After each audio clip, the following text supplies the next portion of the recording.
Bom dia, meus amados, a graça e a paz do Senhor. Eu sou o pastor Rômulo Pereira, da Igreja Batista Palavra da Graça, e hoje nós vamos estudar os Atos dos Apóstolos, capítulo 9, verso 23, que diz: Decorridos muitos dias, os judeus decidiram de comum acordo matá-lo. Bom, meus amados, estamos vendo aqui a continuação do início do ministério de Saulo de Tarso, o famoso apóstolo Paulo, e vemos aqui que, por fim, tão logo ele se batiza, ele começa a pregar, e aqui estamos vendo a consequência disso, a perseguição que ele mesmo encabeçava agora se volta contra ele. Mas antes de entrar nesse ponto, queridos, nós vemos aqui que decorridos muitos dias. Então veja que não foi rápido, foram muitos dias. Na verdade, se nós analisarmos lá em Coríntios e principalmente em Gálatas capítulo 1, nós ficamos sabendo o que ocorreu nesses muitos dias, com poucos detalhes, mas ficamos sabendo que ele, na verdade, pelo que tudo indica, ele sai de Damasco e vai para a Arábia, e só depois retorna a Damasco, e aí depois de 3 anos ele vai a Jerusalém. Então esses muitos dias aqui, a maioria dos estudiosos apontam que seriam esses 3 anos de interstício, que ele passou boa parte deles na Arábia. Por quê, né? A gente se pergunta, por que Saulo foi para a Arábia?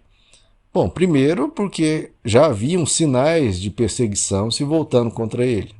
Nos seus debates, nas suas pregações, provavelmente ele já percebeu a fúria e a maquinação dos judeus contra ele. Então ele preferiu se retirar por um tempo. Segundo, ele provavelmente deve ter encontrado alguma oportunidade de pregação nas sinagogas da Arábia. Ele resolveu ir para lá porque era um lugar mais calmo. Quanto mais perto de Jerusalém, mais havia sinais de perseguição, e a perseguição em Damasco já havia porque ele era um daqueles que havia sido enviado para lá para executar essa perseguição. Então Damasco era uma cidade perigosa. Já na Arábia, provavelmente os tentáculos da perseguição ainda não havia chegado. Mas o principal ponto provavelmente não é esse. O principal ponto de Saulo ter partido para a Arábia provavelmente foi justamente para se preparar. Porque veja só, isso acontece com qualquer ser humano que inicia uma tarefa grandiosa sem o devido preparo. Saulo, ele tão logo se converteu, começou a pregar Jesus. Nós nem podemos dizer que Saulo não tinha o devido preparo em termos do conhecimento do judaísmo, da cultura judaica, da história do judaísmo e do Antigo Testamento. Como já comentamos, Saulo ele era um fariseu. Ele estudou aos pés de Gamaliel, um dos maiores rabinos da época. Então, em termos do Antigo Testamento, da cultura judaica, da história judaica, da tradição judaica, dos livros judaicos, o apóstolo Paulo era um PhD. Ele tinha doutorado nisso. Mas provavelmente no início da sua pregação ele encontrou dificuldades em entender o Evangelho, entender o que Cristo havia dito. Ele precisava de mais informações. Ele já tinha bastante conhecimento do Antigo Testamento. A partir da figura de Jesus, ele estava reinterpretando tudo. Só que essa reinterpretação levaria tempo. Primeiro, porque o Antigo Testamento tem um volume de informações grandes. E segunda, é uma mudança muito radical na vida dele. Ele precisava de tempo para digerir, para se encher de mais conhecimento, de mais entendimento. E é uma atitude de humildade, né, queridos? A pessoa que sai falando a esmo, a torto e a direito, achando-se conhecedor, por auto-intitulação, mas sem ele passar um tempo refletindo, meditando, isso é um sinal de arrogância, né? Sempre é um sinal de arrogância. A pessoa humilde, não, pera. Eu reconheço que eu ainda tenho muito a aprender, deixa eu me preparar um pouco melhor, até para servir a Cristo com a devida, da forma devida. Então veja só, queridos, isso é um ensino para nós, ainda mais hoje, em que as pessoas estão extremamente superficiais. O ensino está extremamente superficial. Nós estamos vendo aí uma grande moda de coaches e filósofos, alguns com muito preparo, com muito conteúdo. Agora, a imensa maioria não. A imensa maioria é pose, é só utilizando frases de efeito, oratória e vendendo ilusões.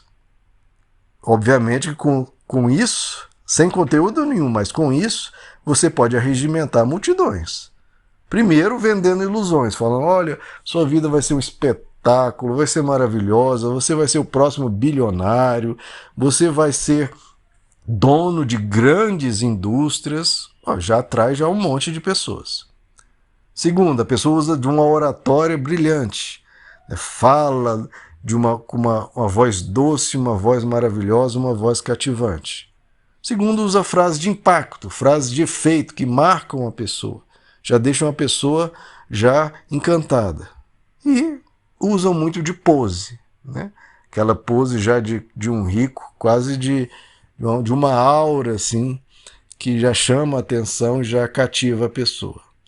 Mas tudo isso, queridos, a imensa maioria desses sem conteúdo algum, sem preparo, sem capacitação, com frases de efeito que dão até algum resultado a curto prazo. Mas a médio e a longo prazo nada disso funciona, queridos. E mais, não prepara as pessoas para a vida como ela é. É muito fácil falar que a pessoa vai ser rica, bilionária, invista seu dinheiro, faça isso, faça aquilo. Só que se fosse fácil assim, não haveria falências. Se fosse fácil assim, as pessoas não teriam problemas. O mundo real carece de informação, carece de preparo, carece da pessoa realmente ter um arcabouço, uma estrutura. Ninguém chega longe, querido, só com frases de efeito. Ninguém chega longe tendo um entendimento superficial, como se vê na maioria de coaches, filósofos, conselheiros e pastores e líderes cristãos também. Que a maioria tem um despreparo fenomenal. Eles estão extremamente preparados no despreparo. Conhecimento das escrituras baixíssimo, pelo contrário, na verdade acabam tendo um conhecimento contrário ao evangelho, muitas vezes. E Saulo teve essa humildade. Saulo, que era um doutor da época, um dos maiores no judaísmo, no Antigo Testamento, uma pessoa de um intelecto brilhante, uma pessoa que conhecia várias línguas, ele ainda assim reconheceu: não, peraí, eu preciso me preparar melhor. Eu preciso refletir, eu preciso meditar. E ele foi, então, se isolar na Arábia por 3 anos para esse preparo. Então veja, queridos, a diferença de uma pessoa humilde da diferença da pessoa que é meramente arrogante, soberba, só papo, só oratória, só blá blá blá. Que, de novo, cativa multidões. Não estamos falando que não funciona, entre aspas. Funciona. Mas isso é curto prazo. Isso não dura. Nós estamos lendo aqui de um homem que viveu há 2000 anos atrás e que mudou o planeta com as palavras que ele redigiu. Impactou países por milênios. Por quê? Porque ele tinha o devido preparo. Olha que o próprio apóstolo Paulo diz ao seu discípulo Timóteo, lá em 1 Timóteo capítulo 1.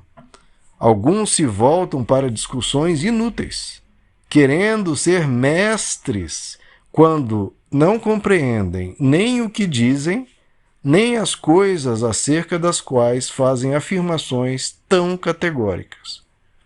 É impressionante como essa frase de Paulo marca também a nossa geração.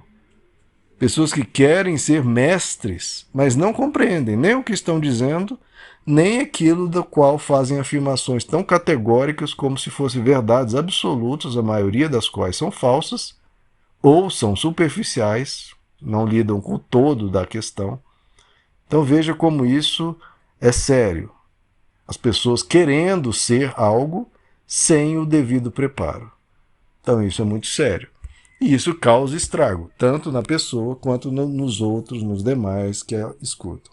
que a gente tenha, né, queridos, a mesma humildade, a mesma sabedoria do apóstolo Paulo. Se eu realmente quero ir nessa direção, eu preciso me preparar para ela. Eu preciso de conteúdo, eu preciso de conhecimento, eu preciso me preparar melhor. Meus amados, que Deus lhes abençoe. A graça e a paz do Senhor.